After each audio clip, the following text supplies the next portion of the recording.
बहनों भाइयों नमस्कार, जय माता की। आध्यात्मिक वेदांग ज्योतिष के ग्रहवाणी चैनल पर मैं पंडित दिनेश नारायण पांडे आप सभी का हार्दिक अभिनंदन करता हूं, स्वागत करता हूं। प्रेम से बोलिए जय माता की। बहनों भाइयों, इस वीडियो में चर्चा करूंगा शनि 2022 के गोचर को और इस गोचर का प्रभाव मिथुन राशि पर क्या पड़ने वाला है, इस विषय को लेकर के। बहनों भाइयों, क्या आपको लगता है कि मिथुन राशि के आप व्यक्ति हैं और विवाह से पहले विद्या बुद्धि प्रतिभा के बल पर कैरियर की क्षेत्र की जो आपने महत्वाकांक्षाएं पाल रखी थी वो विवाह के बाद धूमिल हो गई हैं। प्यार में हमेशा आपने धोखा ही खाया है। बेवजह के शक संदेहों ने आपकी मानसिक बेचैनी को हमेशा बढ़ाया ही है। अच्छी व्यापारिक सूझबूझ के रहते हुए भी व्यापार में आर्थिक अस्थिरता का सामना करना पड़ता है। साझेदारों के बीच में कहीं ना कहीं कोई शक संदेह रहता है। किसी एक कार्य पर कभी भी आप टिक नहीं पाए। जीवन साथी, ससुराल, पड़ोसियों से संबंध अक्सर बिगड़ते रहते हैं। जीवन में जिस सुख चैन की आपको चाहत थी वो आपको नहीं मिल पाई। विवाह में बाधाएं आ रही हैं। तो क्या कारण है? कौन सा है ऐसा बाधक ग्रह जिसने आपको इन समस्याओं में डाले रखा?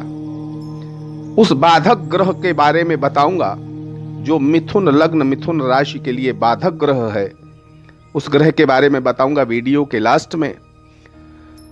इस वीडियो में आपकी जन्म कुंडली के आधार पर भी बताऊंगा कि शनि का गोचर आपके लिए कैसा रहने वाला है। क्या शनि आपको पीड़ा देगा इस वर्ष या नहीं देगा? बहनों भाइयों, इस वीडियो को लास्ट तक जरूर देखिएगा। ये सारे रहस्य आपके सामने खुलेंगे।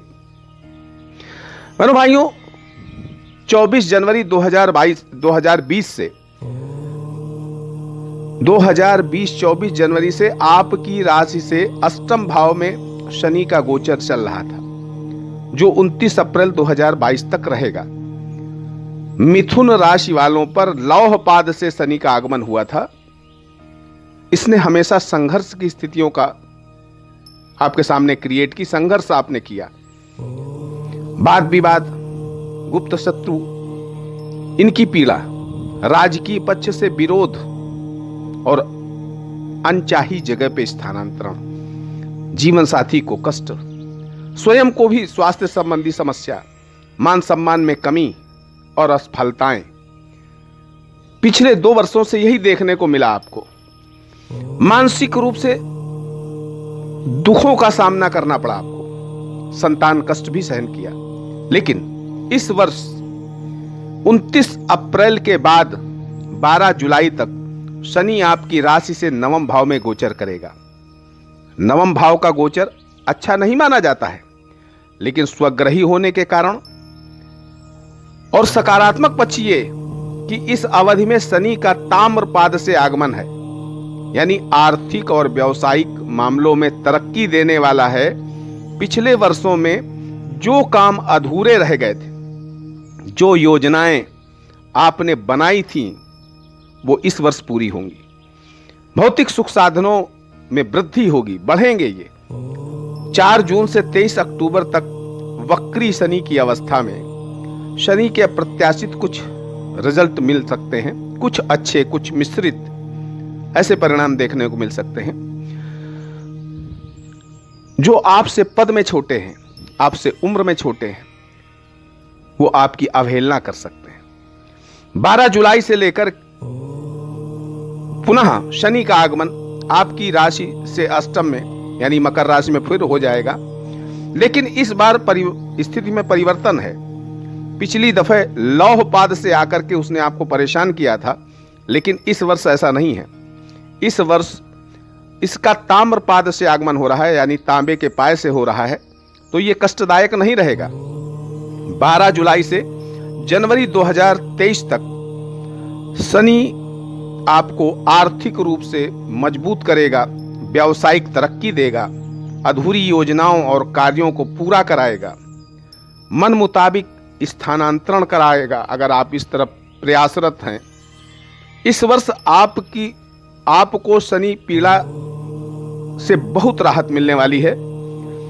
जो आपने पिछले 2 वर्षों में भोगी है उन सारी परेशानियों से आपको राहत मिलने वाली है, इसलिए चिंता करने की जरूरत बिल्कुल नहीं है।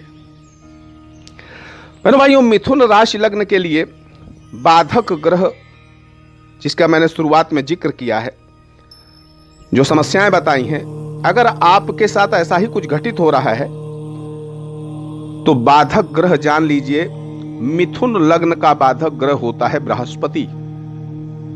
ओम ब्रह्म बृहस्पतये नमः, इस मंत्र का नित्य पूजन में इसको शामिल करो।